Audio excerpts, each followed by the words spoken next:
everybody, as I'm sure you all know, Avatar The Last Airbender is back on Netflix. I have just wanted to rewatch Avatar for the longest time. I watched Avatar back when it first aired, so like when I was like ages like 16 through 18, and I watched it as it was coming out, but I haven't rewatched the series since then, so it's been close to 15 years since I've rewatched all of Avatar, and I'm really curious to know what my perspective is as an adult on this show. I still hold it on such like a pedestal. It's such a gold standard for television for me, but I haven't watched it since I was a teenager. So I'm really curious how well it holds up. I know it's really a beloved show, and I know that I'm going to enjoy this process.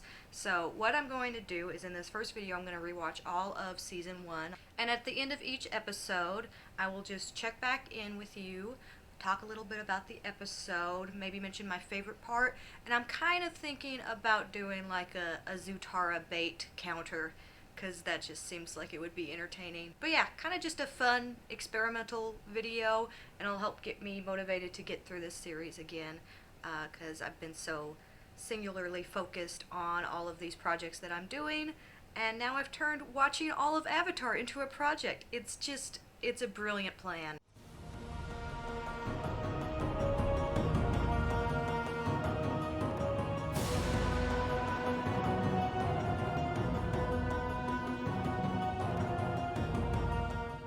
So I just finished The Boy in the Iceberg, and I think what's mainly going to happen in season 1 is I'm going to be reminded of how much these characters develop over the course of this series. Like, it was especially noticeable for like characters like Aang and Sokka. They change so much over this series, and I'm so excited to like watch that character arc again.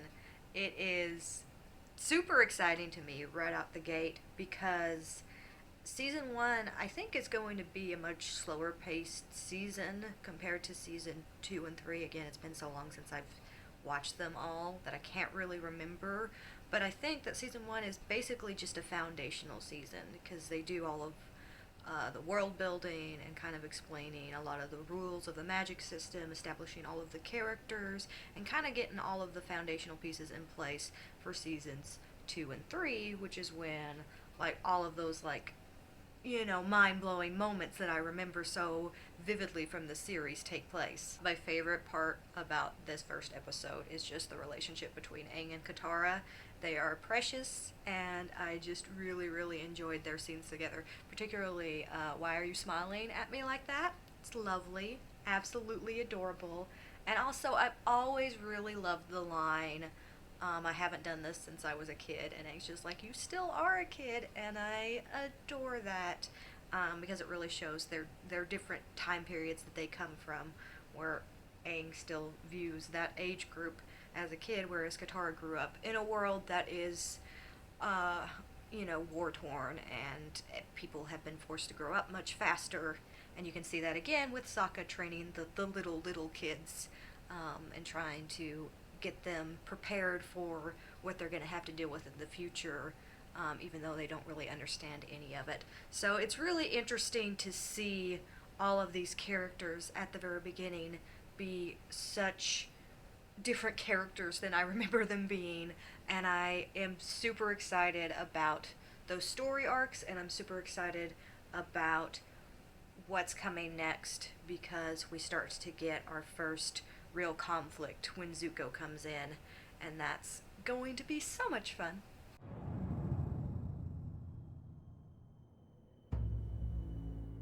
The episode was really good. So the difference between episode 1 and episode 2 is staggering. Episode 2, man, ramps things up. Whoa! I forgot how bleak the beginning of this episode is. Like, holy crap. You have the banishing of Aang from the village, and then you have the village preparing for the battle, and then you have the actual battle between Zuko. That's all super hard stuff. We're in the second episode. Also, I thought it was weird that they mentioned that Aang was the Avatar in the like opening voiceover from Katara in this episode, because that hadn't been officially established. It was strongly implied, in the first episode, but in this episode is when we actually get the reveal. So I thought it was weird that the opening had that information in there. And also, Gran is just precious, and I love her. Like that whole section when she was sending off Katara and Sokka almost made it to my favorite moment in the episode. Like, I really considered it. But I think my favorite part is the fight scene between Sokka and Zuko, and then the repeat of that little, like, head bop thing with the staff, where in the beginning that's kind of like Zuko's demeaning way of taking care of Sokka when they're fighting, and then later on the ship when Zuko's trying to climb back on, Sokka pulls that same move to knock him off the ship. And yeah, that was super cool. I'd never really thought about that before. I'm paying a lot of attention to the fighting styles because I know that there's a lot of stuff like that. Aang is very defensive when he's fighting. He doesn't want to go and hurt people. Like, he's not aggressive in any way in his attacks. Typically speaking, he's going to just fight in a way that he avoids all conflict, and that was very apparent in this episode. Oh, and also, we got a Zutara bait moment where Zuko reaches out and it looks like he's grabbing Katara, but instead he grabs Gran, which, you know, kind of a lighter Zutara bait moment, but I'm going to look for every single Zutara bait moment because I think that this counter is going to be ridiculous. I will say, my niece recently watched through the entire series and kind of, like, motivated me to want to rewatch it, and she called me last night and we talked for a little while about it, and she was just like, I shipped the ship that I shouldn't have shipped.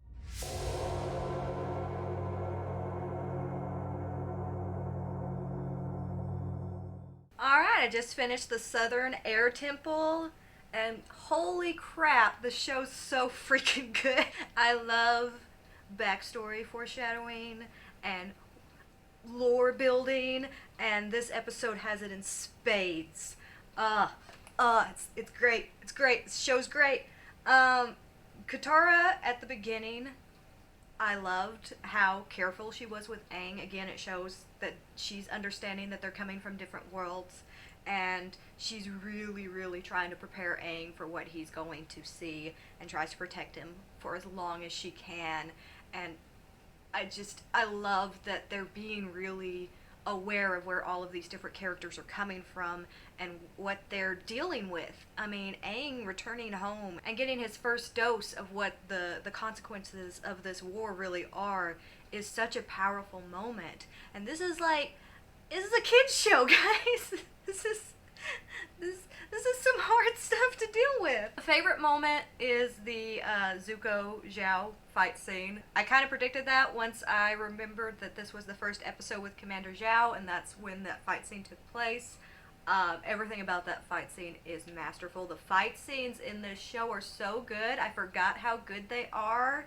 They're so well executed, and just that little moment where you have Zuko on his back and he's about to get the face full of fire, that like moment of panic that he has, and then he takes control of the fight, is so powerful.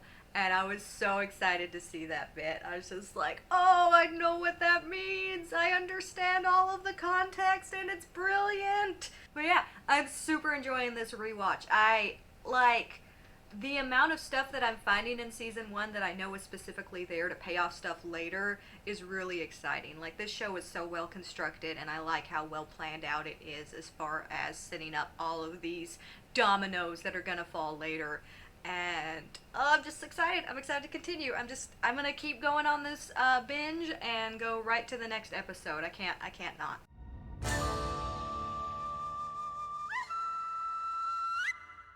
Okay, so Warriors of Kyoshi. I don't have a lot of notes on this one. It's not my favorite episode so far. It was a lot of Aang and the Aang fan club. It was a lot of that. That was a good chunk of this episode. The Sakatsuki stuff is probably the best stuff in this episode, just kind of starting to establish that relationship, which obviously plays a much bigger role later in the show. And then just a couple little Easter egg things that I remembered. This is, I guess, the first appearance of the foaming mouth guy, who I completely forgotten about. I remember the cabbage merchant. He's gonna show up at some point, but the foaming mouth guy, I had completely forgotten about until this episode.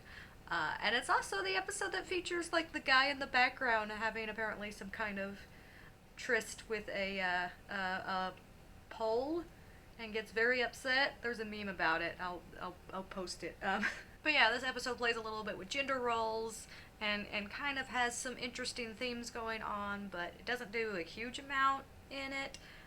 It's mainly just tied to the Sakatsuki storyline, and then the Aang Katara storyline is a whole lot of jealousy and just kind of weird pettiness and conflict. But yeah, kind of a meh episode, to be honest.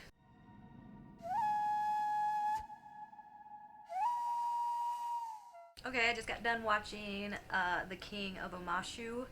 Another kind of meh episode. It's fine, it's a good episode, but it's definitely more of a standalone episode. Like, it's the first episode without Zuko and Iroh, which has a void in my heart already. But it still does some stuff to set up some stuff later on. Obviously, it's the introduction of Boomy.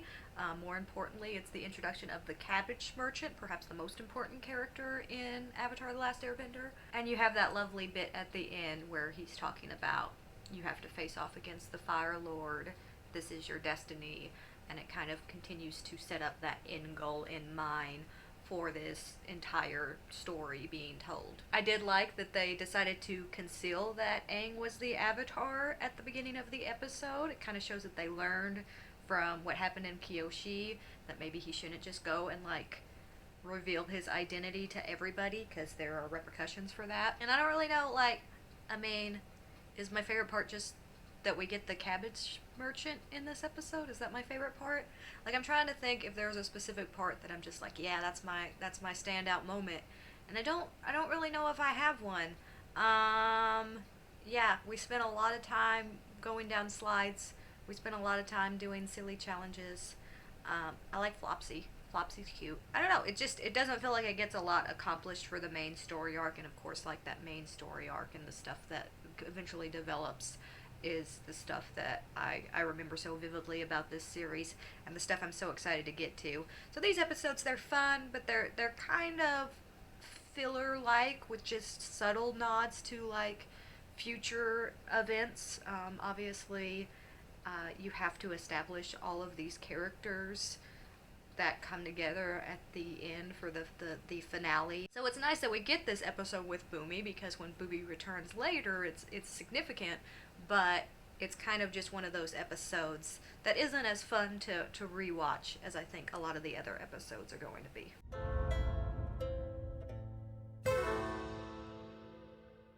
Okay, so I just finished Imprisoned, which is the 6th episode of Book 1. For some reason, I had it in my mind that this story was multiple episodes. I don't know why I thought it was. I mean, a fair amount happens in it. They meet Haru, they learn about what's going on with his village, and the fact that, you know, the Fire Nation has complete control over it and has imprisoned all of the benders, and then they go to the prison and basically start a uprising within it. And yeah, I mean, a lot does happen in it, but for some reason I really thought it was multiple episodes. Again, it's kind of a standalone episode, but it doesn't really feel as much of a filler episode as the previous one did, because it really focuses on the war and the things that are going on as far as the different nations and how they're all surviving in this world, and like what's going on with the Fire Nation and the Earth Nation specifically, and how that power dynamic is playing back and forth, because I don't think it's really established yet, although you can kind of tell by the map, but the Fire Nation is much smaller as far as territory than the Earth Nation, and so you would think that the Earth Nation would be much more powerful, and they are the last one that they have to completely take control over, I guess. I don't know, it feels more like the Fire Nation and the Earth Nation are the ones that are truly at war, and then obviously the air nomads are wiped out at this point, and the water nations, even though we kind of learn that the North Pole is a much more flourishing community of water, I don't know what their word is, water peoples. The water peoples, the water peoples. They're actually doing fairly well up there, but they don't seem to be as much of a target as the Earth Kingdom specifically. The Earth Kingdom is like, if you take the Earth Kingdom, you win the war, is basically what has been established at this point. Which makes sense, because they're kind of the center of everything, they're the most powerful, so there's a lot of this war hinges on those two nations, right? So this is a nice representation of even though the Fire Nation had control, it didn't take a lot for that power dynamic to shift and for the Earth Nation to take control back, just because they have the numbers, they have the power, they are probably, they keep saying, oh, the Avatar is the one thing that could stop this war, but, I think the Earth Kingdom's probably the biggest obstacle that they have to face. The Earth Kingdom's tough. It's hard to beat the Earth Kingdom. But yeah, I'm just reminded again of just how real this show is. This episode deals with a lot of difficult subject matter.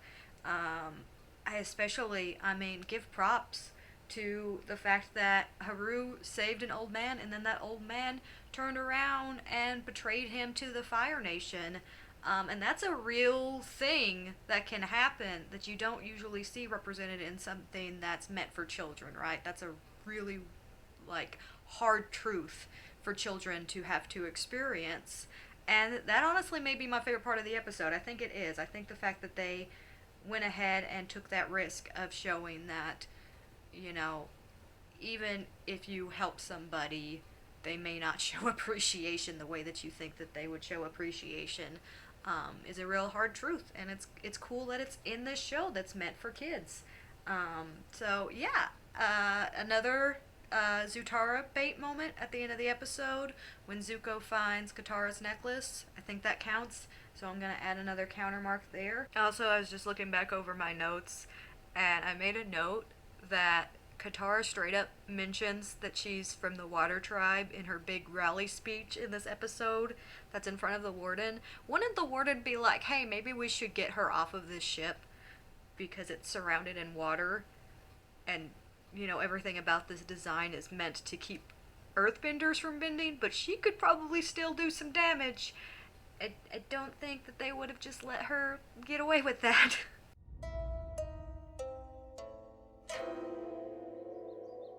Okay, so I just finished Winter Solstice Part 1, The Spirit World. I had completely forgotten about these episodes. When I started this episode, I was trying desperately to remember what on earth was going on, and it wasn't until we saw Roku's dragon that I was just like, oh yeah, that's what happens in these episodes. So this is super important because it establishes the Comet, which is a very prominent event, a very prominent in-game scenario that they're working towards, and I had just completely forgotten that it was established in these episodes. But not amazing episodes though. It's definitely an episode that serves a purpose to set something up for the future, but the Spirit World stuff wasn't as cool as I wanted it to be. I did like the moment where Iroh could see the dragon in the Spirit World. I thought that was that's awesome, that's so cool. But overall, the Spirit World stuff isn't as cool as it is, or as I remember it to be in other parts of this show. So as far as a first interaction with the Spirit World, kind of a weak one. I also thought that the beginning was a little weird because Aang was super upset about this forest, but just in the previous episode, Aang was fully okay to just snatch Katara and Haru out of that prison and just leave everybody else. That was kind of it was the goal at a certain point, to just save the person that you are responsible for getting imprisoned, but not any of the others, which seems weird. I don't know why he cares so much about the nature and not as much about the people in the previous episode.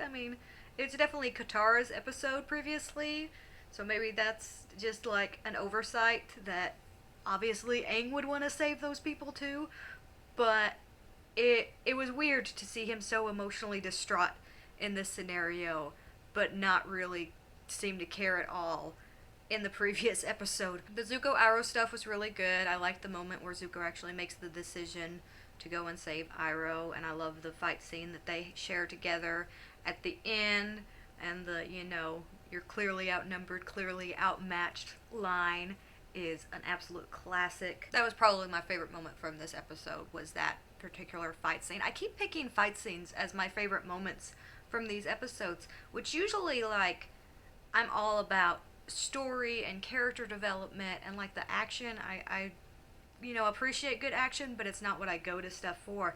But I love how this show makes the fight scenes part of the narrative, and I think that that's really clever and smart the way that they do it. Where, like previously, when you have the fight scene between Zuko and Aang, it kind of shows both of their fight styles, and that shows a lot about their personalities. And this one shows just how well Zuko and Iroh work together, and how they're both just like beasts. Like, Zuko at one point breaks a chain with his foot, and Iroh just like swings around giant boulders like they're nothing. I didn't realize everybody in this show also had super strength. I didn't realize that was a thing that came with the bending. But yeah, it'll be fun to get into the next episode because it'll be Fire Nation, and I love how it's paced out so far, where we started off in the Water Tribe, and then we had a taste of the Air Temple, and we've been in the Earth Kingdom for a few episodes, and now we're in the Fire Nation. So they're really like making sure to check off all of those boxes and really show this world and how it works and all of the great world building that went into it, and I think that that's excellent.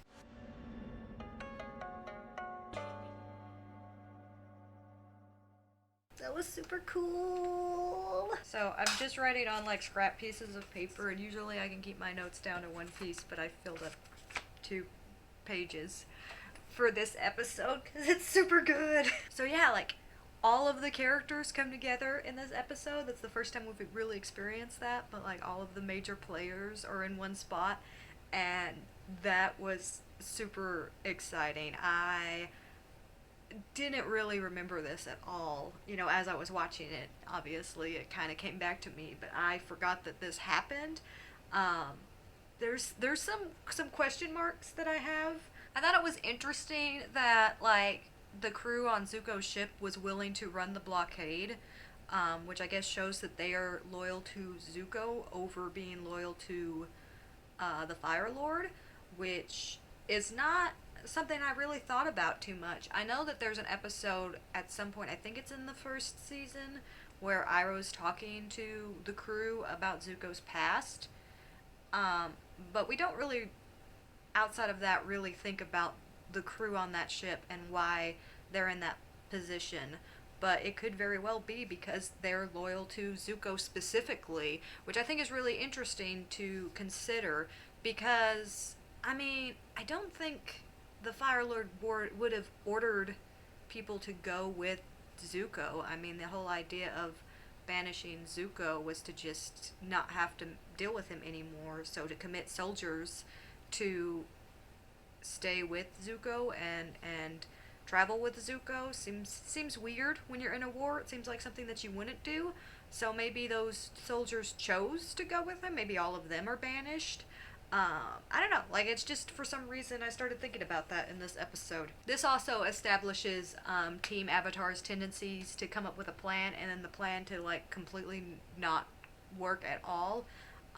But you had Sokka come up with the plan for the explosions to open the door. That didn't work, and then they came up with another plan, and even that plan didn't really work because Zuko showed up and like everything just went crazy. But I do like that. I do like that the show is kind of known for that, of kind of known for not making things easy. Like, nothing in this show is easy. Nothing just magically goes to plan. You could see that already in a couple of different episodes. I think in Imprisoned, I think you can kind of see like Katara's rah-rah speech does nothing. We also finally get our establish of Sozin's Comet, which is huge. We get our deadline, which definitely makes everything have much more of a sense of urgency. I don't think there's as many episodes from this point out on where Aang is just like, I'm just gonna goof off for an episode. Like, you have a couple of that where he's just like, I wanna, you know, ride penguins and slide down super slides and swim on the koi fish or whatever it was. They had all of that front loaded in this season. I'll feel a little upset if they do another something like that now that we have this deadline, now we have this like urgency established, that if he continues to try to dawdle and just do silly like touristy stuff, I will get very upset with Aang. But I don't remember that being the case. I think it was all front loaded at the very beginning of this season, so I'll be watching for that. Favorite moment is probably Roku just destroying everything at the end of the episode. That's our first real taste of how powerful bending can truly be. I mean, we've gotten a couple of teases with the Avatar state here and there, but this was on another level of just how destructive and how crazy powerful benders can get. And we'll see a lot more of that as the show progresses. But I would count this as the very first time that we've seen something that's truly like, whoa. But yeah, I super enjoyed that. That was great. It was great. I'm baffled at how good this show is. I knew it was good, but it's been so long since I watched it, and I've only seen like bits and pieces, certain scenes, memes and things like that on the internet since it originally aired, pretty much. And so watching it now again, I'm just like, yeah, it's as good as people say. It's as good as people say. It's not, I don't think it's just rose-colored glasses here. This show is awesome.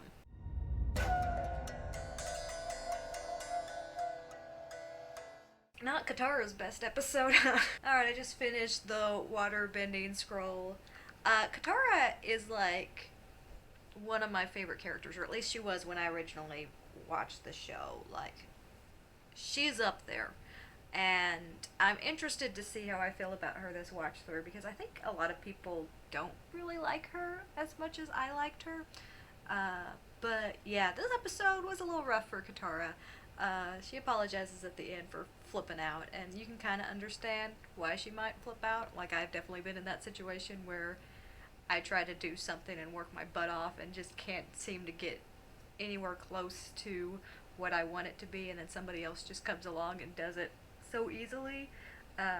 But yeah, not her best episode for sure. I kind of remembered this episode not being great, but it was actually pretty enjoyable. It was very action-packed, especially the second half. And yeah, again, I love the fact that this constant pursuit that's going on, like they keep up with that. And the biggest props that I'll give to this episode is at the very beginning, Aang is feeling the urgency of the reveal from the previous episode, and I love just how serialized this whole series is. I did find a continuity error though, because Aang flies off with both Katara and Sokka hanging on to him, and in the second episode, just Zuko is enough to like weigh him down to where he can't fly anymore. So I'm sure there's ways that you could explain that away, but I would assume Katara and Sokka together weigh more than Zuko. I don't know. I mean, Zuko's got a lot of muscle, so maybe that's an excuse. I mean, he can break a chain with his foot, so. I also appreciated that Iroh just flat out called Katara on her just terribleness in this episode. Like, she's like, it's all my fault, and Aang says, no, it's not, and Iroh's just like, no, it is. It's her fault. And Momo has an adversary in this episode. Like, Momo has a fight scene. Oh, and the Zutara bait. The Zutara bait in this episode. I went ahead and marked two specific moments, and it's the I'll save you from the pirates line that he gives her, and then the reveal that he's the one that has her necklace. Sokka was brilliant, right? Pitting the pirates and Team Zuko against each other. That was pretty smart. He was very aware of a way to strategically get themselves out of that scenario, and that'll continue to develop. You know, Sokka is always the one with a plan. Plans don't always work out, but he's always the one with the plan, and I appreciate that about Sokka's character a lot. But yeah, solid episode. A lot better than I thought it was going to be, because I just kind of remembered, I was like, oh, this is the whiny Katara episode, which it is, but there's a lot of other stuff going on and some stuff that I really, really enjoy. And again, it feels like it's advancing the plot of the overarching story in a really positive way and continuing to be really focused. And I like that. I like how focused this show is. I like that everything sets up something else. And yeah, it's really interesting to think of Katara in this episode and how not good at bending she is at the beginning. Because some of my, like, the moments that stick out the most to me are some of the, like, book 3 moments of Katara just being so incredibly powerful. And it's fun to watch this where she's just like can't figure it out at all. So I'm curious, like, if I'm going to feel like that's a little unearned at some point, like if I'm going to get to a point where I'm just like, she advanced too quickly, and it may be at the end of this season, because I know she advances pretty quickly at the end of this season, but it's also her first time to actually work with a waterbending master, so I think you could probably justify it as well.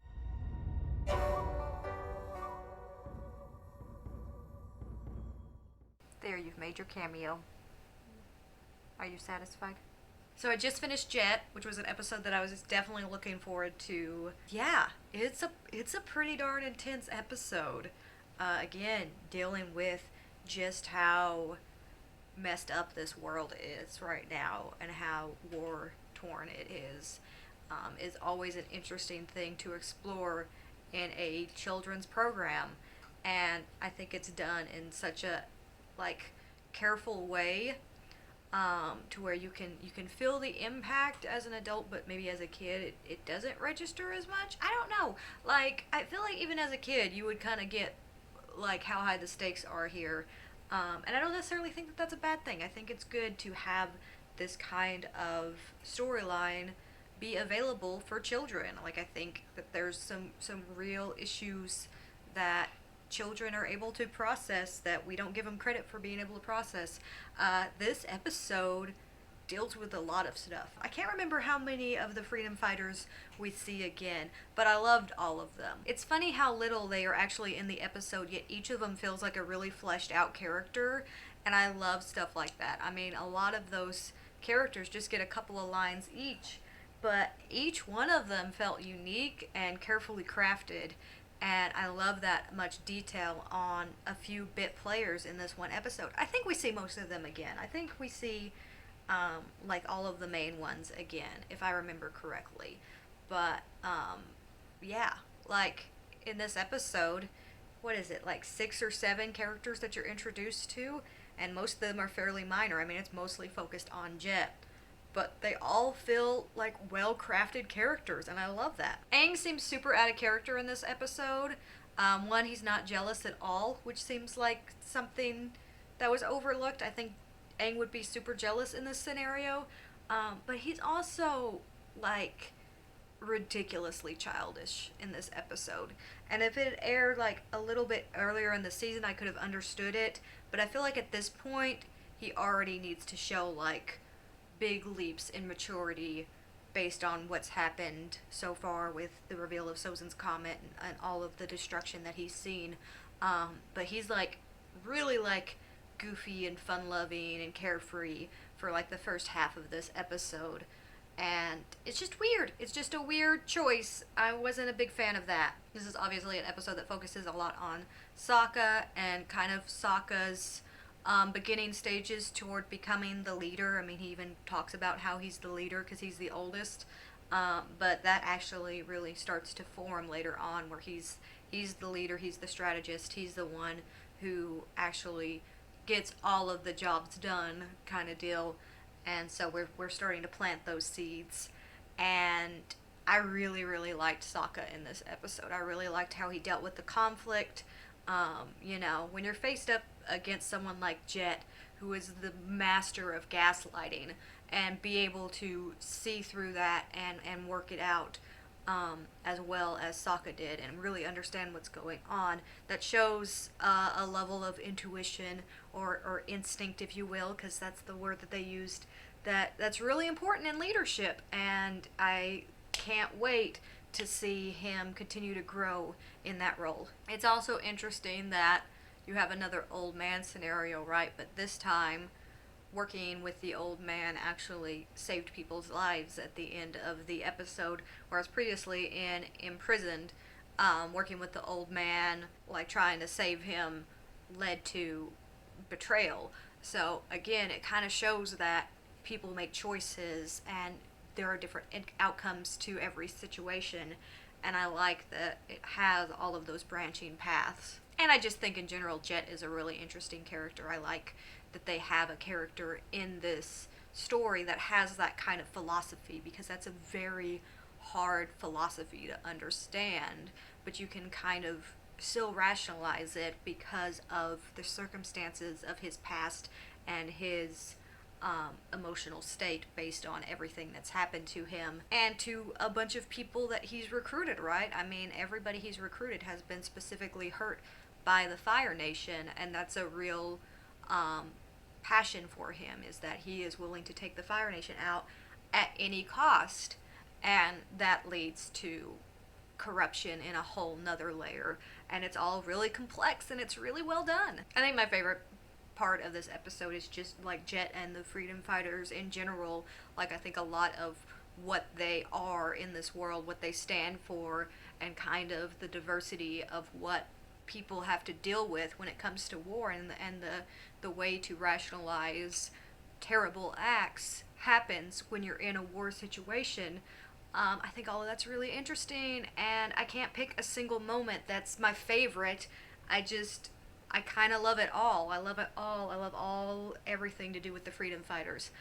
This is an episode I was super excited to get back to, because I remembered it being really, really dark and deep, and tackling the war from an entirely different perspective than we'd seen in any of the other episodes that were dealing with the war.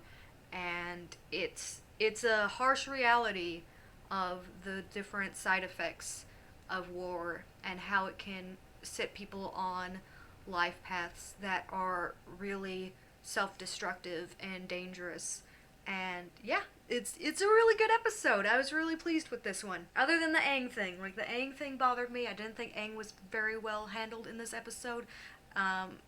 It's solid all around, though, other than that.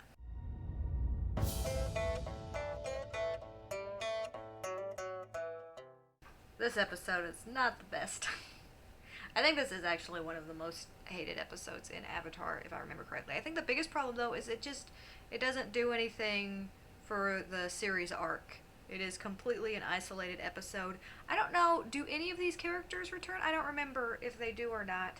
I'll have to watch for that. It's possible that some of the characters return, but this is so focused on like this weird feud that I don't think has really any impact to the story at all.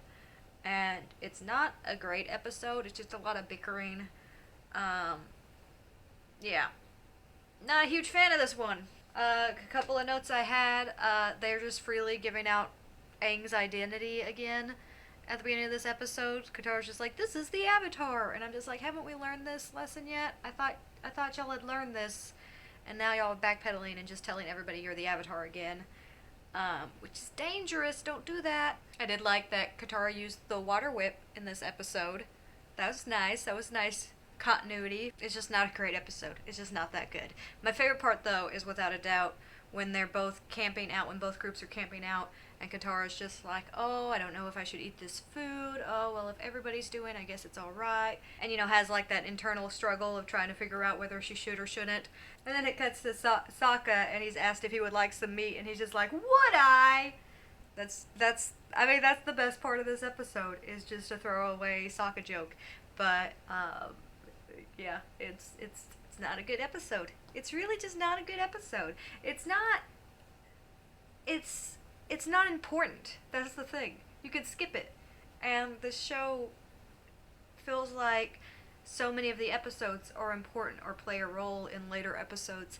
I don't know if this one does. It's possible that like the two leaders show up again. I don't remember for sure.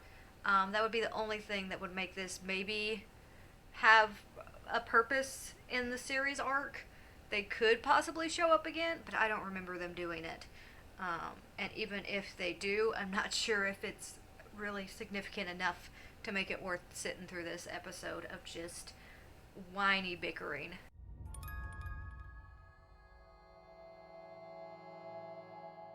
Aang and Zuko backstory. Aang and Zuko backstory. Okay, so I just finished The Storm. Super awesome episode.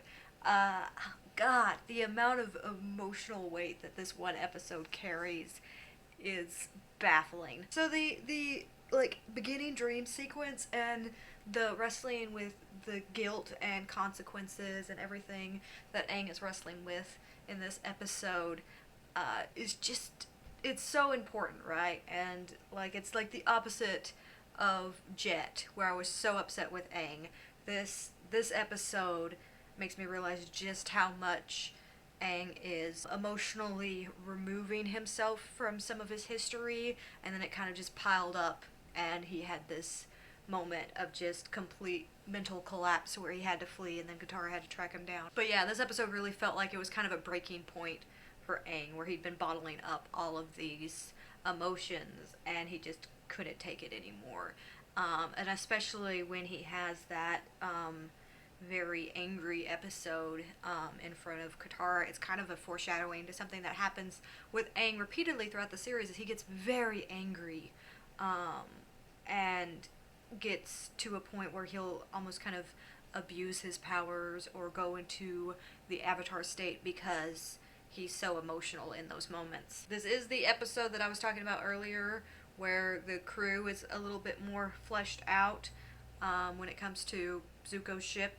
What I kind of took away from this is that they're there not so much that they're loyal to Zuko, but that they're loyal to Iroh, which makes a lot more sense. Like one of the crew members talks about how esteemed Iroh is, and like is very respectful around Iroh, and that made a lot more sense to me. That they're there specifically because they're loyal to Iroh, which tracks a lot better for me than because they're loyal to Zuko. Because obviously in this episode it's revealed that they don't even know how he got the scar, which is kind of weird, but if that was Zuko's choice to not talk about, then yeah, I get it. But obviously, like, the parallels between Zuko and Aang in this episode is so interesting that you have kind of what led to both of these points where Aang feels like he did something dishonorable by fleeing, and Zuko did something that is technically honorable, but was perceived as dishonorable by his nation, by his father. So you also have those parallels of them in conflict with their nations, right? Aang was in an extreme conflict with a lot of the Air Nation, and obviously Zuko in extreme conflict with the Fire Nation. I will say that this episode did something that really irritates me when you're doing flashbacks, and it shows you a part that the storyteller couldn't possibly have known, and that's when Gyatso walks in and says, "I'm not going to let them take you away from me," to Aang's empty room. Aang's not there. He didn't hear that. So that's just there for the audience, and it's not part of the story of what he's telling Katara, and it just doesn't work. It's not accurate, and it bugs me. This was also Iroh's first time to redirect lightning for us, which is super cool. And you also see Azula in the background, which it's kind of cool that those two things happen in the same episode, considering Azula's relationship to lightning. Also, how did that old lady find Aang and Katara up in that cave during that storm? Like, how did she track them down? Because that seems unlikely. Favorite part would probably be Aang's angry episode, actually, where he's just like, how could they do that to me, and gets super angry in the cave and almost burns Katara. That kind of foreshadows a lot of stuff with Aang going forward, and I think that that's really cool that they had that moment, that they had that he feels guilty for what he did, but he's also angry because he kind of felt forced into that position, and that's a lot of different layers working on that character, and they all just make sense for what happened in his backstory. But yeah, anyway, overall, a fantastic episode, and one that I was super excited to get to in this watch through.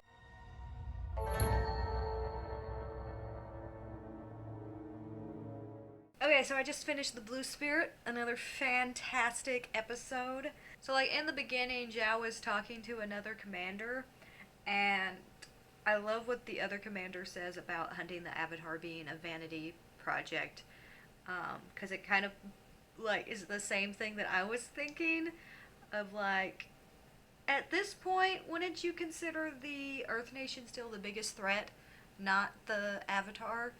I mean, they found the Avatar and they realized that he's a 12-year-old boy who can't really bend that much. But it's also, I guess, that ability that the Avatar has to rally the troops.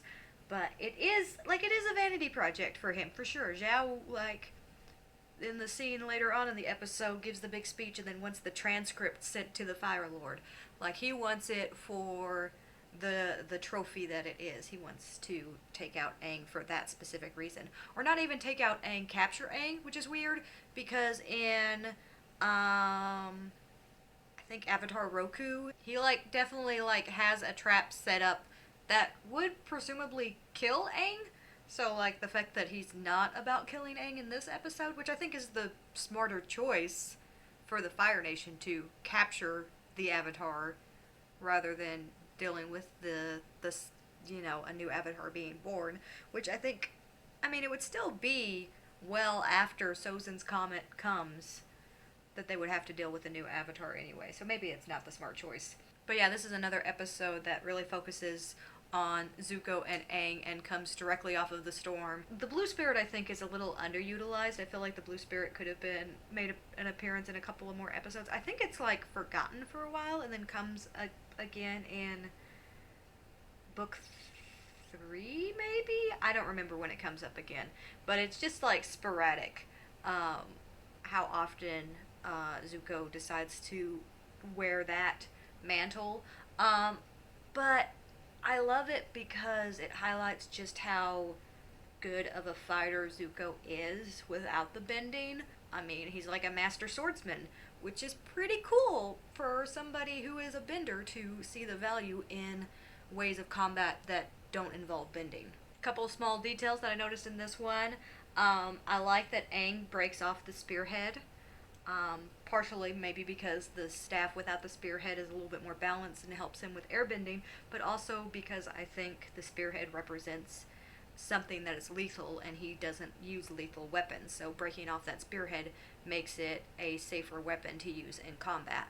And also when he spins it later to fly and he's carrying Zuko, again, he's struggling to carry just Zuko, whereas he was able to carry both Sokka and Katara. So, I mean, Zuko's just gotta be a thick boy. And then the last little Easter egg that I noticed is at the end when Zuko returns to the ship, Iroh's there and has, like, several items from the Water Scroll episode. There's, like, that monkey statue with the rubies, and I think he's actually holding the instrument that he purchased in that same episode, and mentions music night or something like that, which was mentioned in that episode. Like, the continuity, there's a couple of things here and there where I can see errors, but the amount of continuity that this show has and how self-referential it is just a delight. I love looking for all of those little details. Favorite part is absolutely the little speech that Aang gives to Zuko at the very end.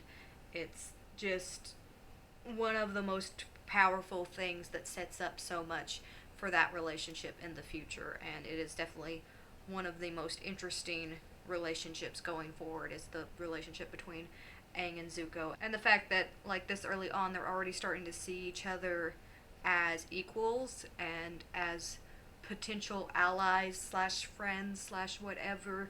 I like planting all of those seeds early, and it makes that development seem all the more authentic.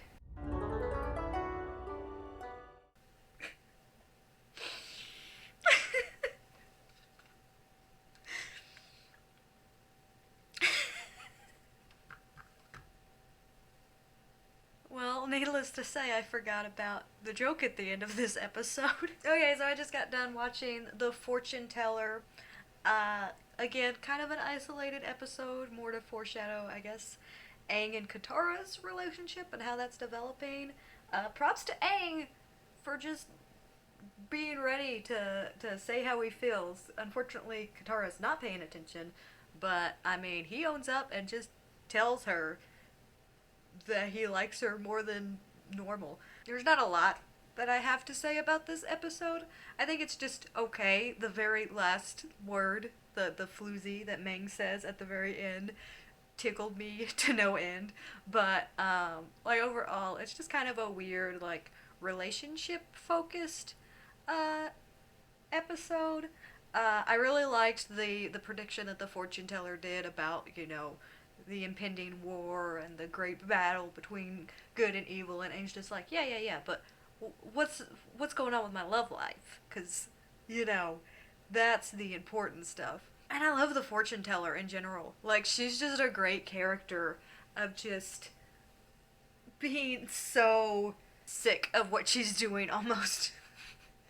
She's just, I feel like she's been locked in this job for far too long, and she's just like, I am so done reading people's fortunes. But yeah, I like Meng. I can't remember if Meng ever returns, but I love her a lot as well.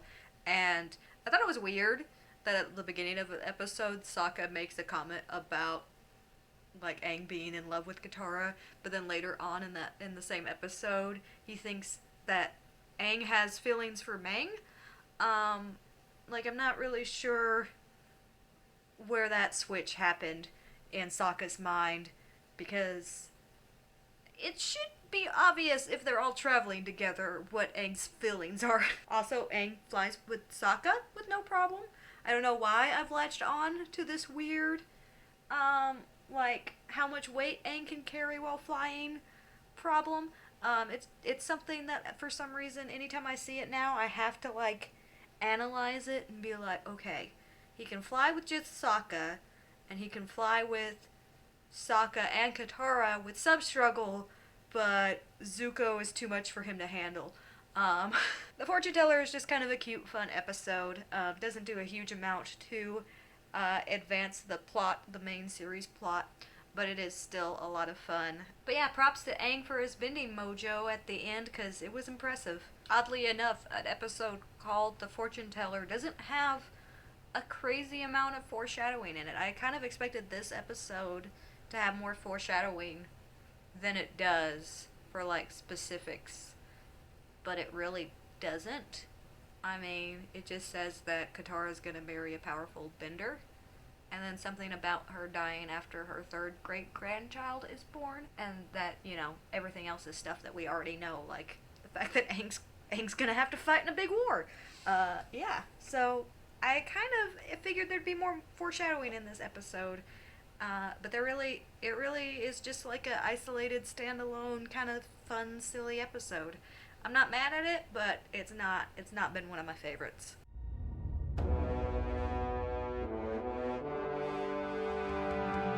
So I just finished Bato of the Water Tribe. Another excellent episode. Where are you going, Kat? A lot happens in this episode, man. Like, there's a lot with pretty much all of the characters.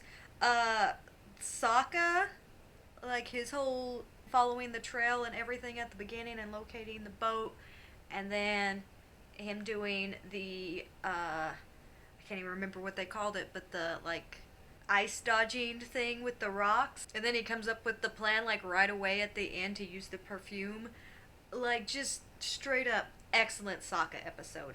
Aang's not the best in this episode. I feel like overall the whole plot set up to kind of start this rift between Aang and Sokka and Katara wasn't handled very well. One, they did the thing where he just listened into the worst part of the conversation, and then the part where, like, Katara and Sokka were like, yeah, but we have to stay with Aang, he doesn't hear. And it's a really, like, cheap way to create conflict, and fortunately it doesn't last very long, but it's still kind of annoying that they did that to begin with. I'm not a huge fan of that kind of conflict creation. But props again to like Sokka and Katara, who recognized even after they felt betrayed that they still needed to travel with Aang, and that abandonment, what that feels like, especially from Sokka's point of view when he remembers when his father and all of the other men from the Water Tribe left, and he felt like he was being left behind, and relating that to what they were doing to Aang. I thought it worked really well. Iroh's icky in this episode.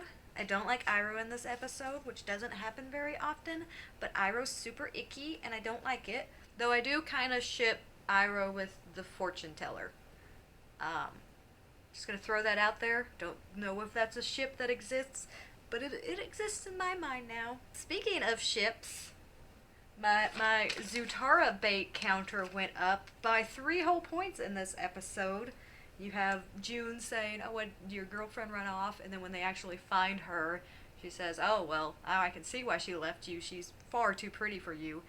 And then finally, would you give him a kiss for me, that Katara tells Aang. There's just a lot of Zutara bait in this episode. A lot of it. I also liked a lot of stuff in that final battle. I loved how involved Appa was.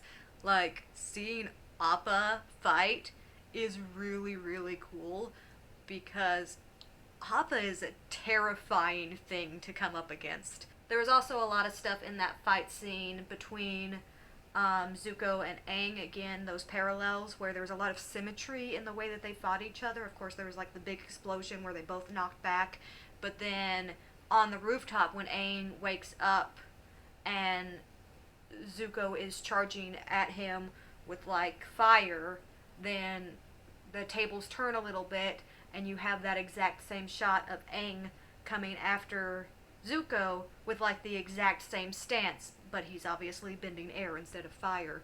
So there's a lot of like symmetry between those two, and they're very balanced in their fight. But yeah, Bato's really cool. I liked him as a character. I assume he comes back, but I don't really remember what role he plays in the rest of the series.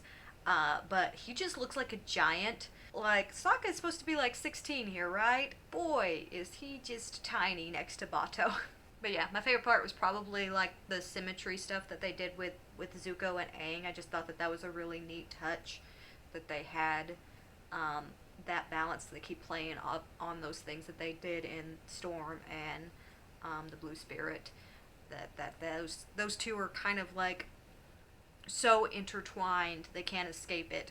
And I just liked seeing those touches in this episode.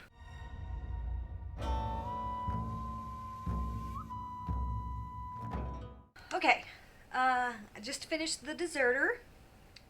It was an alright episode. I don't have a huge amount of notes on it. Most of it was just about the nature of firebending and the dangers that are tied to it.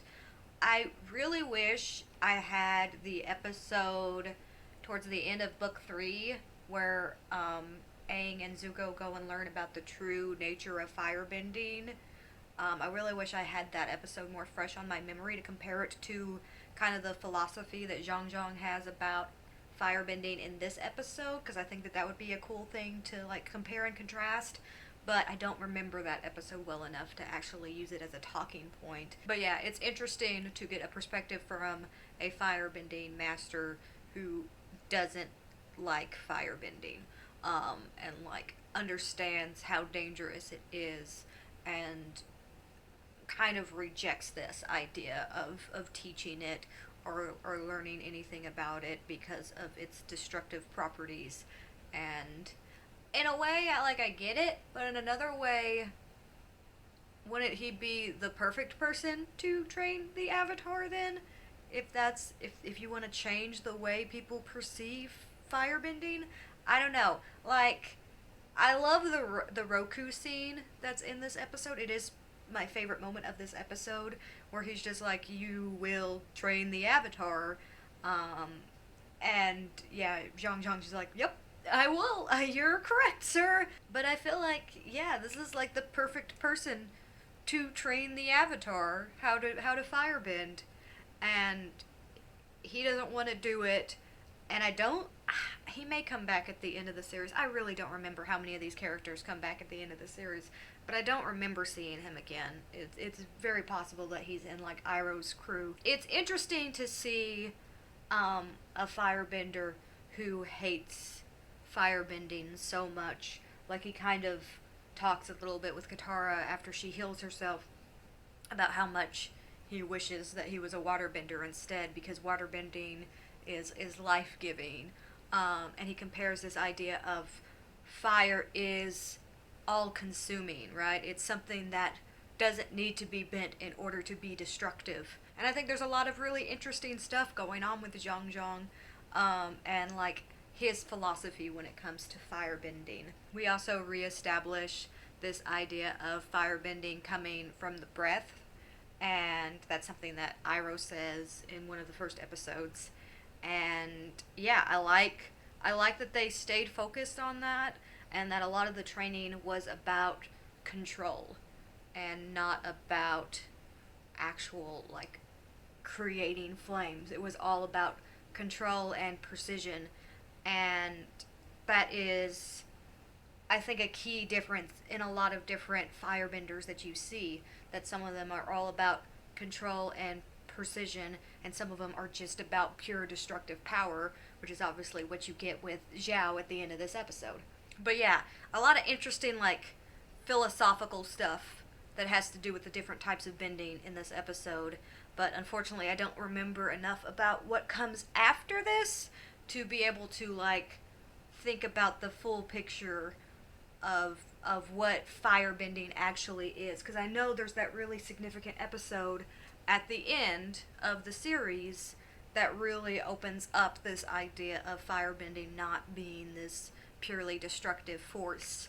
Whereas here it's still kind of presented as that, right? It's still kind of presented as the most dangerous element. Like, I don't have a lot to say about the episode itself, but it's made me want to think more about firebending and the philosophy behind firebending. So I think it's a good episode for discussion as far as like the questions it raises. The episode itself is just okay.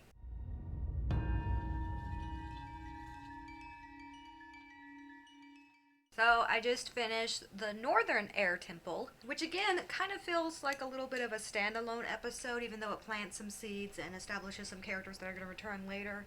There's just a lot of these types of episodes in season 1 where I guess on the first viewing they feel fairly standalone. This one at least has that little bit at the end where the Fire Nation finds the airship, and you know that that's gonna come back. You know that that's gonna be a thing. I really liked Sokka in this episode. I appreciate that Sokka is really into science. He's talked about it a couple different points, and he refers to bending specifically as magic. So I think that that's an interesting part of his character that I'm not really sure if I remembered. Like, I remembered him being a strategist and being a leader, but I didn't really remember him having this kind of scientific brain as much as he appears to, at least in this first season. So I'm interested to see if that continues to carry through. But I really liked the like kind of bromance he was having with Teo's dad. I don't know if he's ever named in this episode, but I just have him down as Teo's dad. There's also some good like frustrated, angry Aang in this episode, which I appreciate. I appreciate that Aang's kind of a little bit of a hothead. Again, you can kind of see some relatability between Aang and Zuko because they both tend to be very emotional and reactionary, and I'm finding a lot of parallels between those two characters, and I just keep latching on to them because they're fascinating. The natural gas bit was a little weird because it was presented in a way that if it went off, it would mean like the entire temple would be destroyed, and then they purposefully like exploded it at the end, and it just like scared the Fire Nation away. So I felt like they were setting up for something different than what the actual outcome was when they decided to blow up the natural gas. But I kind of enjoyed, even though it was very short, I enjoyed the siege strategies that we've seen from the Fire Nation in this episode. I know that that's a big thing that the Fire Nation does, is develop machinery and weapons specifically for sieges, and we're going to see a lot more of that. I think my favorite part is just Aang's joke about laughing at gravity at the beginning of the episode. It was just a funny line, and it made me giggle. You know, overall the episode's just so-so. It's just again one of those more foundational episodes to pay off some stuff later in the series. But I think Teo's a pretty decent character, and I think they established a little bit of backstory there and made it to where it's a fun character to reappear later in the series. But for the most part, this episode kind of just again serves to plant a couple of little seeds that are going to maybe pay off later, but mostly feels like a standalone episode that doesn't really advance the plot as much as some of the other episodes this season have. For the most part, though, I will say that the majority of this season has felt very essential to the main arc. But coming off of like Bato and the Water Tribe and how much that episode accomplished, like that episode almost felt like overfull. Like it was I was surprised about how much had happened in a single episode, and this one feels like it's kind of underwhelming to me. There's definitely a few episodes in season 1 that are just a little bit of getting everybody comfortable in this world, I guess. Getting everybody familiar with the rules and a few select characters and doing some subtle character development moments that may not be as fun to rewatch as they are important for your first viewing to kind of make sure that you understand everything of how this world works, so that when they start breaking all of these rules or changing stuff up or throwing all of these curveballs at you, you actually understand why those are so significant in like seasons 2 and 3. I was talking to my niece about this the other day, and how if Azula was in there from the beginning and, you know, brought out lightning, that wouldn't be significant. It's significant because we have this entire season establishing the rules of firebending, and lightning isn't a part of it other than that one moment where Iroh redirected lightning, and even that's like a whoa, that's something new. But when Azula comes on and she starts using lightning, that's something that you don't get the impact of unless you have this entire season set up to explain the rules of firebending, and then when Azula comes in and completely breaks what you think those rules are, that's when you take notice of her specifically.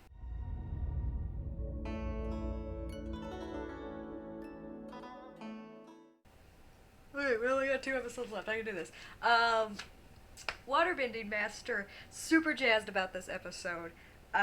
Like the Yue and Sokka stuff, I forgot how adorable it is. I also love the continuity with Iroh and the crew of Zuko's ship doing music night. It's just fun. It's just fun.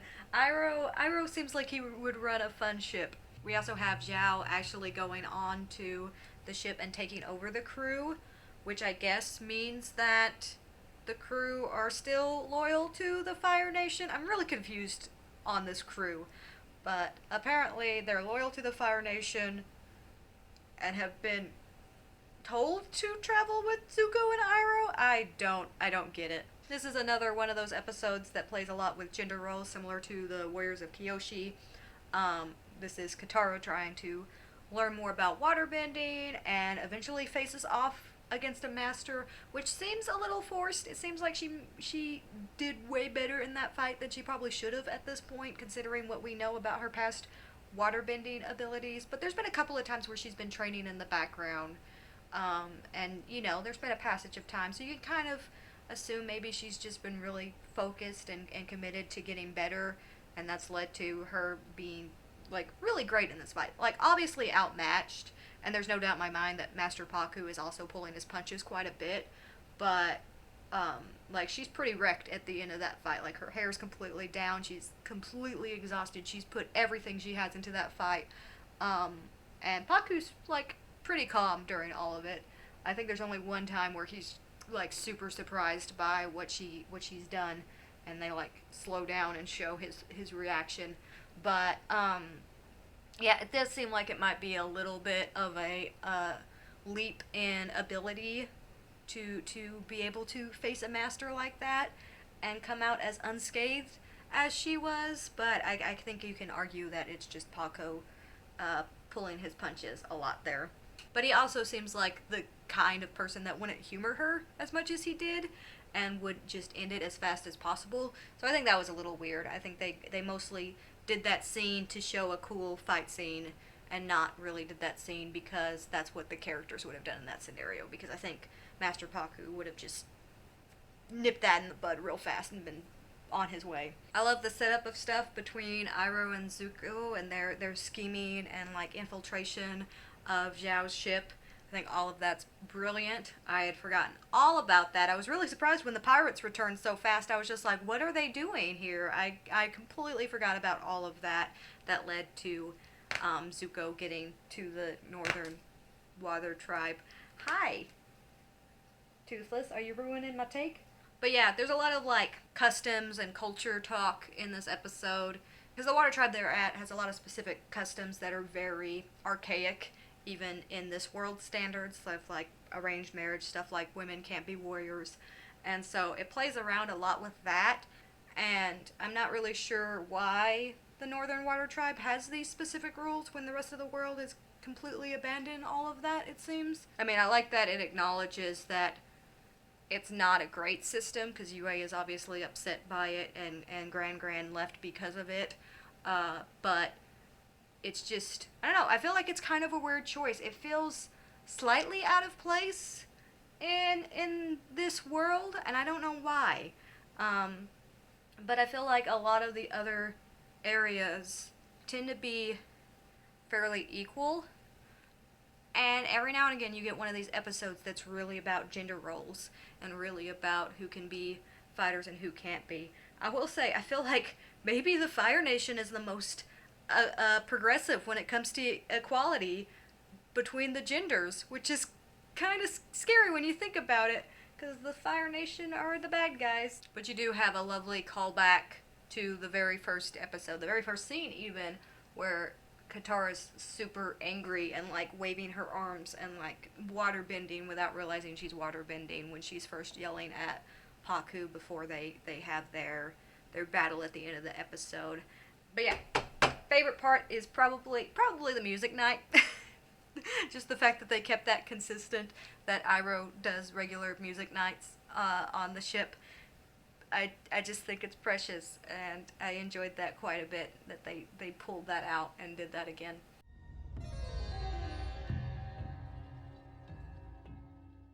So I took more notes on this episode than I have on any episode yet. This is a really good episode, guys.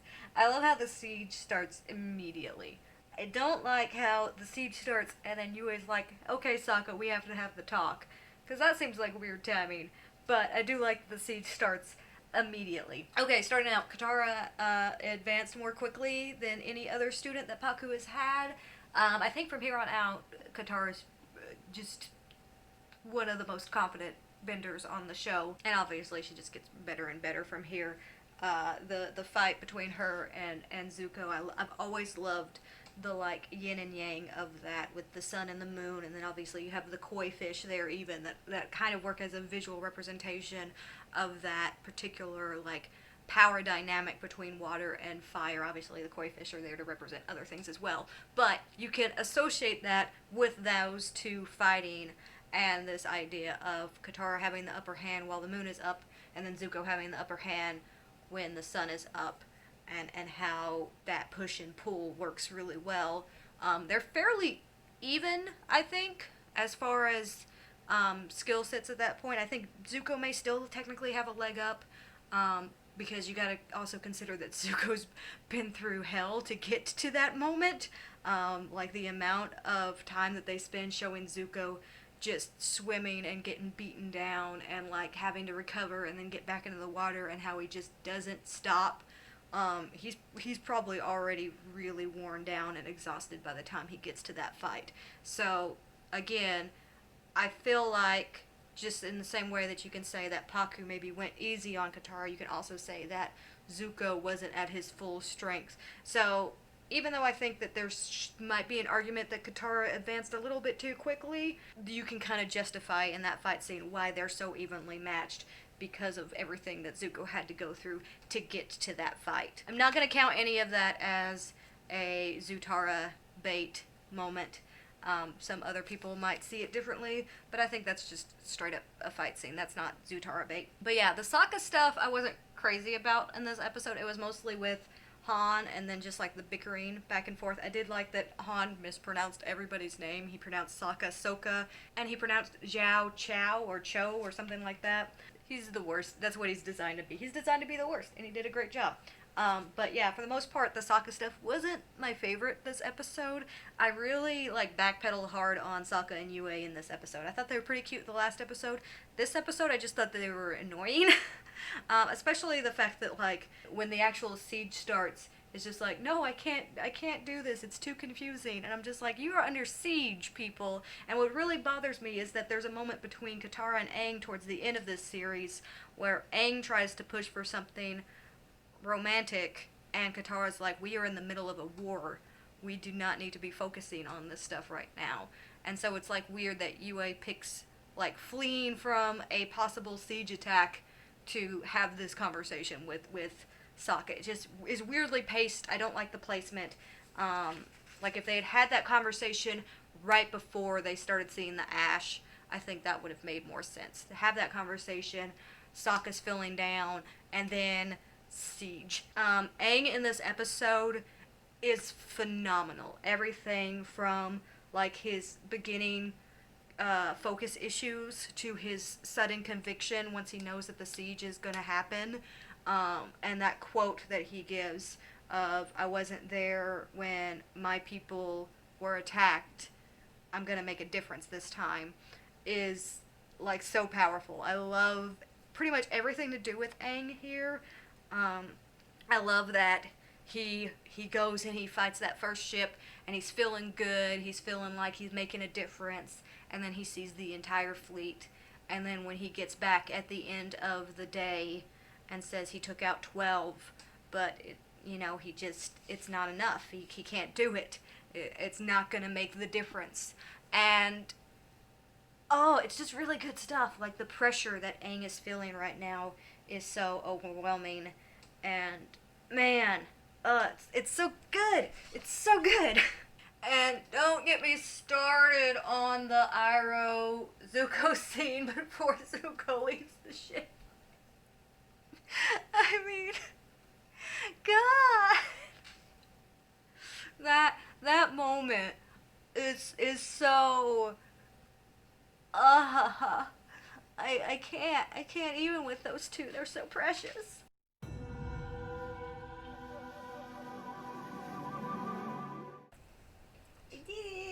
Okay, so the Siege of the North Part 2. I have a lot of notes here.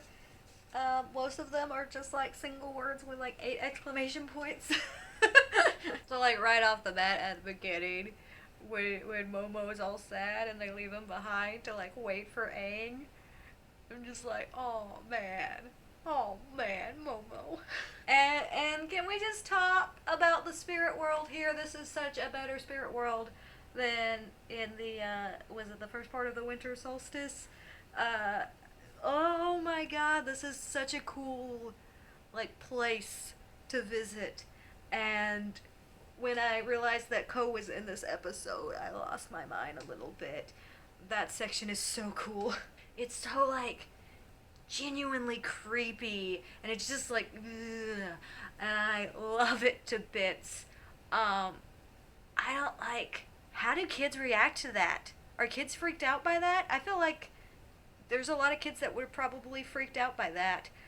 I think it's brilliant though. It makes me so happy every time I see that section. It's so well crafted, and that is such a terrifying spirit to encounter. And I love like every bit of dialogue in that entire scene. It's so gorgeous. But yeah, the spirit world overall is so much better in this episode, and I was so excited to be in it as long as we were, and just all of the cool stuff that happened with spirits in this episode is fantastic. And oh yeah, I love the spirit world so much. I think they play with the spirit world more in Korra than they do even in Avatar, and that's some of the coolest stuff to me. You got this lovely bit of dialogue from Zuko when Aang is still in the spirit world, and he's talking about Azula and he's talking about, you know, how the Fire Lord said that Azula was born lucky and that he was lucky to be born, and his whole speech about how he doesn't need luck and he's stronger without it.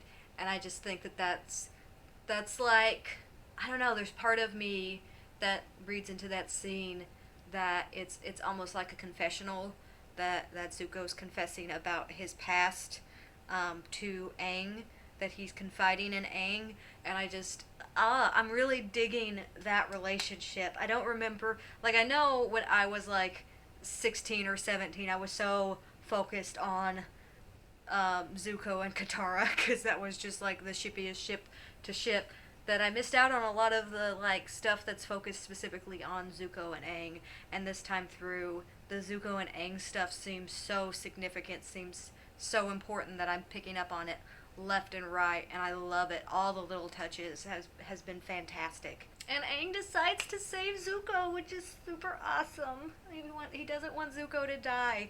There's like, I don't know, there's just something about those two that kind of care about each other without even realizing that they care about each other. There's a natural bond there. It's fated that those two are supposed to be like best friends, and it's been like hinted at several times throughout this season when Aang talks about maybe we could have been friends, this whole idea of the blue spirit and kind of working with Aang under this guise, and then this moment here where Aang decides to save Zuko, and then at the end when Iroh's like, I'm surprised you're not going after the Avatar, and Zuko's just like, I'm tired, which he would be. He looks fairly beat up, but like, I just love those two so much. Also, the best part about this episode is Han is in it for like 3 seconds, and he just gets freaking flung off the ship by Zhao, and it's just the most delightful, hilarious thing ever, and that is the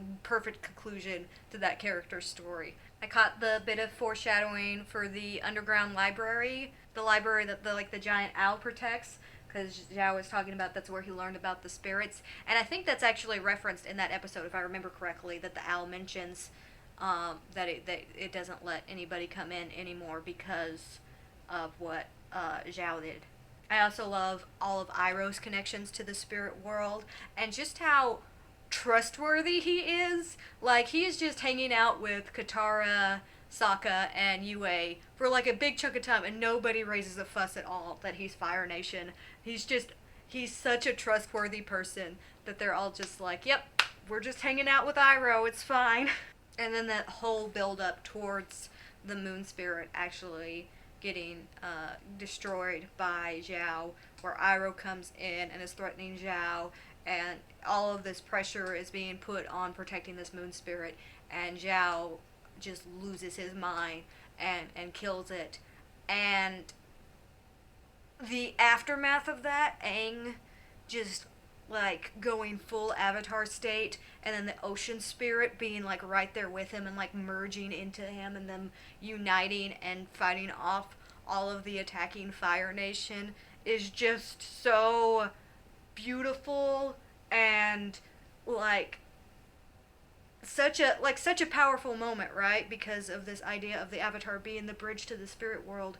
So this idea that the Avatar can literally like unite with a spirit and become this super being on that level is terrifying, and I love it. And then you have that encounter between Zuko and Zhao, where once the ocean spirit leaves Aang and then comes after Zhao, Zuko kind of tries to save him. And I kind of like think that part of that is because of the mercy that Aang showed to him, and like him recognizing that there's a certain power in mercy, and that's always been part of Zuko's story. I mean, that's the reason he's in this position in the first place, is because he was wanting to show mercy to these Fire Nation troops that were going to be used as cannon fodder. Yeah, I mean, it really played out nicely, and I think that this moment that Aang decides to save Zuko is a significant moment in shaping how Zuko reacts to Aang in the future. And then, of course, you have the UA stuff. The Sokka UA stuff was a lot better in this episode. I didn't like it so much last episode. So, like, the first episode and then the third episode of that relationship, I'm like, yep, I am totally invested in that relationship. And then the middle one, I'm just like, let's not do this right now. We're under siege. But, yeah, like, it's clearly significant enough, to make a lasting impact on Sokka for the rest of the series, and I like that they really remember that. They remember this character and how much these two kind of just were automatically, like, I guess, in love with each other. I don't really like insta-love scenarios, but tragic instant love scenarios kind of work for me. And I like that UA doesn't hesitate. When she realizes what she's supposed to do, she just does it. And I respect that so much about her character. Like, she knows her fate, she understands. And there's even that discussion between her dad and Sokka at the end, where her dad's like, I knew that this was coming. A lot of character development across the board for everybody. I mean, a lot happened in this, like, 22-minute episode. Like, everybody had some significant development. Like, yeah. Like, Sokka, Katara, Aang, Zuko, Iroh, Zhao, like, all of them had UA, all of them had really, like, great character moments in this episode, and it's really impressive how much they can do with a single, like, half-hour episode. And that's why, like, the ones that are a little bit more filler, that don't advance stuff as much, seem to kind of disappoint me a little bit, because they have episodes like this that do so much in so little time, and you're just, like, so blown away by these episodes. And then when you get to episodes like the Northern Air Temple, it seems like not very much happens in that episode compared to something like this. This episode is just phenomenal. And yeah, like, Aang and Katara hug at the end, and it shows our crew, and then it cuts to Azula, which is foreshadowing for season 2, and I can't wait till she shows up, because she is just the most scariest thing. I love Azula. She is an unhinged villain, is one of the most terrifying things to face. And Azula is definitely unhinged. And holy crap, am I excited to rewatch season 2. But yeah, that ends this. My Zutara bait counter was only 7, which I still feel like is a lot, considering the creators of the show, like, try to say that was never a thing, that was never going to be a thing. We never put any hints that that would ever be a thing, which clearly there's some Zutara bait in there. But yeah, I have no idea how long this video is going to be. Probably insanely long. I commend you if you've made it this far. If you would like me to do something like this for season 2, I mean, I'm going to watch season 2 no matter what, but if you would like me to do something like this for season 2, please let me know. It was a really fun thing to do. Watching the entire season in one sitting may have not been the best idea, because there was definitely times when filming I was just like, I have no idea what to say. My brain is just mush at this point. So I apologize for all of the random garbage that came out of my mouth during this video, but it was a lot of fun to make, and this show is fantastic, and I'm so excited that it holds up as well as it does. I was a little nervous to rewatch it, because I was afraid that my like, expectations weren't going to be met on the rewatch, because I remember loving this show so much in high school, and I was afraid it wasn't gonna hold up to that bar. But it does. It's really good. There's a lot of things that I'm picking up on that I know I didn't pick up on the first time through, and I'm excited about the other stuff that's going to develop in the next 2 seasons, because like I said, those are the seasons I really remember. I really remember a lot of specific scenes and character moments from the next 2 seasons. And this first season is solid. It's a really good season, but it's more of a foundational season. Hope you enjoyed all of my rambling in this video. It's been a lot of fun. Thank you guys so much for watching, and I guess you'll see me in another video at some point. Iroh is definitely more of a father to Zuko than Ozai ever was. Hi!